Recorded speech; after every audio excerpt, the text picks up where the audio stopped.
Bonjour et bienvenue. Aujourd'hui, on se penche sur un texte, un monument vraiment. C'est un passage extrêmement court, à peine 13 versets dans l'Évangile selon Luc, mais son influence, elle est juste démesurée.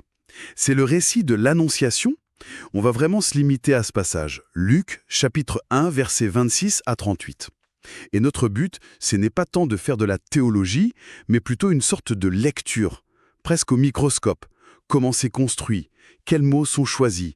En gros, la question c'est comment un si petit dialogue a-t-il pu façonner autant notre histoire, notre culture? C'est un défi passionnant, parce que ce texte, il a une fausse simplicité. On le lit, on se dit bon, un ange apparaît, il donne un message, une jeune femme dit oui. Fin de l'histoire. Mais en réalité, c'est une pièce d'horlogerie. Chaque mot, chaque titre, même les silences, tout est calculé. Alors pour bien analyser ça, je propose qu'on suive la scène pas à pas. On va d'abord regarder le décor, les personnages, qui sont loin d'être des détails. Ensuite, le message lui-même et la réaction très surprenante de Marie. Puis, le cœur du dialogue, sa question, le fameux « comment ». Et on terminera avec son acceptation qui est vraiment le pivot de tout le récit. C'est un plan parfait. Allons-y, on commence par le début. La mise en scène. Versets 26 et 27. Le texte nous dit « Au 6e mois, l'ange Gabriel fut envoyé par Dieu dans une ville de Galilée appelée Nazareth, auprès d'une vierge fiancée à un homme de la maison de David, nommé Joseph. Le nom de la vierge était Marie. » Bon, à première vue, c'est factuel. Un lieu, un moment, des noms. Est-ce que c'est juste pour planter le décor ou il y a déjà plus que ça? Ah non, il y a déjà tout le programme en fait. Ces détails ne sont absolument pas anodins. Prenez le 6e mois. Ce n'est pas juste une date comme ça au hasard. Juste avant, dans le même chapitre, Luc vient de raconter l'annonce de la naissance de Jean-Baptiste. Et ce 6e mois, c'est le 6e mois de grossesse d'Élisabeth, sa mère. Ah oui, d'accord. Donc ce n'est pas un compte à rebours dans le vide. C'est une façon de lier les deux histoires. Exactement. C'est une technique narrative. L'auteur nous dit tout de suite, attention, ces deux événements sont liés. Ils font partie du même plan. Et puis, il y a le lieu, Nazareth. Aujourd'hui, tout le monde connaît ce nom. Mais à l'époque, c'était un village obscur. Une petite bourgade sans aucune importance. Le bout du monde en quelque sorte. C'est ça. Et choisir ce lieu, c'est déjà une déclaration. Ça nous dit que l'événement qui va tout changer ne se passe pas à Rome ou à Jérusalem, les centres du pouvoir. Non, ça se passe en périphérie, dans l'anonymat. Et enfin, le détail le plus important, Joseph est de la maison de David. Ça, c'est la référence royale, la référence au Messie. Référence capitale. Pour quiconque connaît les écritures juives à l'époque, c'est un signal lumineux. Les prophètes annonçaient un sauveur qui viendrait de la lignée du roi David. En précisant ça pour Joseph, le fiancé, l'auteur ancre tout de suite son histoire dans cette attente immense. Donc voilà, en 2 petites phrases, on a le lien avec Jean-Baptiste, un décor humble, et la connexion à la plus grande promesse d'Israël. Le décor est tout sauf neutre. Le décor est déjà le message, c'est fascinant. Alors, on entre dans la scène, l'ange arrive. Et sa salutation est, pour le moins, étrange. Verset 28. « Je te salue, toi, à qui une grâce a été faite. Le Seigneur est avec toi. » Et ce qui me frappe, c'est la réaction de Marie. Le texte dit qu'elle est troublée par cette parole. Ce n'est pas l'apparition qui la choque, ce sont les mots. C'est une réaction très intellectuelle, non? On s'attendrait plutôt à de la peur. C'est une observation absolument fondamentale. Le trouble n'est pas lié au surnaturel, il est lié à la sémantique. Elle ne se dit pas « au secours, un fantôme », elle se dit « mais qu'est-ce que ça veut dire ?» C'est le signe d'une immense profondeur. Et elle a raison d'être troublée, parce que cette salutation est inouïe. La formule en grec « kéraritomene », qu'on traduit par « pleine de grâce » ou « comblée de grâce », c'est un mot très très rare. Ce n'est pas un compliment du genre « tu es bien jolie », non. C'est un participe passé parfait. Ça veut dire que l'action de combler de grâce a eu lieu dans le passé et que ses effets sont permanents. D'accord, donc l'ange ne lui dit pas « tu vas recevoir une grâce ». Non, il lui dit « tu es, de manière permanente, dans un état de grâce divine ». C'est une déclaration de statut. Il la définit par ce qu'elle est pour Dieu avant même de lui annoncer quoi que ce soit. C'est vertigineux. Il ne l'appelle pas Marie, il l'appelle par ce statut. Et c'est seulement après l'avoir rassurée que l'ange déroule son message. Et là, c'est une avalanche. Versets 31 à 33. Et voici, tu deviendras enceinte. Tu enfanteras un fils, et tu lui donneras le nom de Jésus. Il sera grand, appelé Fils du Très-Haut. Le Seigneur Dieu lui donnera le trône de David, son père. Il régnera éternellement, et son règne n'aura point de fin. Ouf, pourquoi tout donner d'un coup comme ça? On a l'impression qu'il y a une urgence. C'est un concentré de théologie royale, un missile d'information. Et chaque titre est pesé au trébuchet. Jésus, ça veut dire Dieu sauve. Bon. Fils du Très-Haut, c'est une affirmation divine claire et nette. Et juste à côté, on a le trône de David, son père. Ça, c'est la connexion messianique, terrestre, royale. Ce qui est fascinant, c'est que le texte fusionne deux attentes qui n'étaient pas forcément les mêmes à l'époque. Certains attendaient un roi guerrier, d'autres une figure plus divine. L'ange dit « on sera les deux ». Et pour finir, ce règne éternel, ça le place au-delà de n'importe quel roi humain.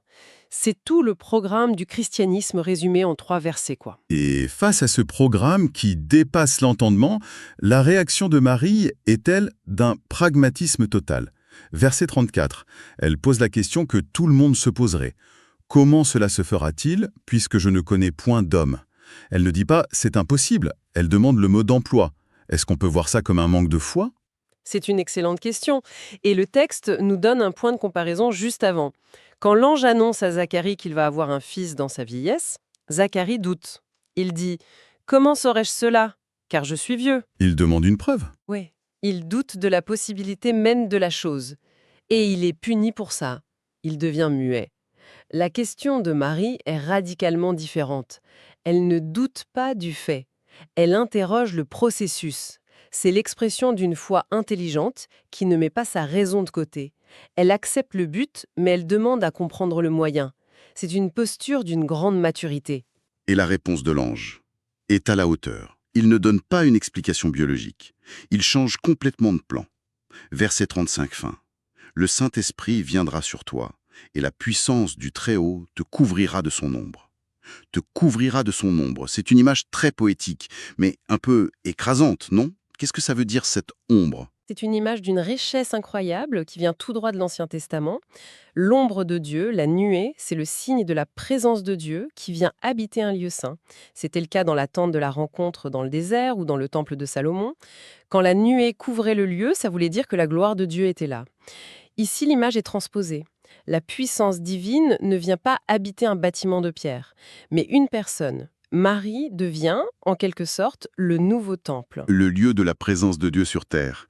Et c'est cette origine divine qui explique la nature de l'enfant.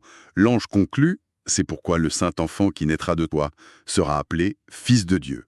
La logique est implacable. Exactement. L'origine détermine la nature de l'être. Et comme cette explication dépasse la raison humaine, l'ange ajoute ce qu'on pourrait appeler un signe. Ce n'est pas une preuve, mais un indice pour aider sa foi. Il la renvoie à l'expérience de sa parente, Élisabeth. Oui, c'est vrai. Il lui dit « Voici, Élisabeth, ta parente, a conçu elle aussi un fils en sa vieillesse. » C'est une façon de dire « Regarde autour de toi. L'impossible est déjà en train de se produire. » C'est une preuve par l'analogie. Justement, il connecte 2 impossibilités humaines. Une femme stérile et âgée qui conçoit et une vierge qui conçoit. Pour une femme de l'époque, la stérilité, c'était une honte, presque une malédiction. Le miracle chez Élisabeth est donc déjà un événement connu qui renverse une situation désespérée. Et l'ange conclut toute son argumentation par la clé de voûte de la scène, la maxime du verset 37, « Car rien n'est impossible à Dieu ». Et là, la discussion sur le comment est terminée. La discussion est close. Et on arrive au moment décisif, le point culminant, la réponse de Marie. Verset 38. « Je suis la servante du Seigneur, qu'il me soit fait selon ta parole. » Le mot « servante » en français moderne, ça peut sonner un peu faible, un peu passif. Est-ce qu'on saisit bien la force du mot original? C'est un mot beaucoup plus fort. En grec, le terme c'est « doulé ». On pourrait aussi le traduire par « esclave ». Ça connote une appartenance totale, un don de soi sans aucune réserve, une disponibilité complète. Mais la différence fondamentale, c'est que c'est un statut qu'elle choisit librement. Ce n'est pas une soumission qu'elle subit. C'est un abandon volontaire. C'est un acte de liberté immense, où elle aligne sa volonté sur celle de Dieu. Ce oui, c'est le moment où le plan divin qui n'était qu'une proposition devient une réalité. Sans ce consentement humain, l'histoire ne continue pas. Et juste après ce oui monumental, la conclusion est d'une sobriété brutale. Et l'ange la quitta. C'est tellement sec, on dirait qu'une porte se referme.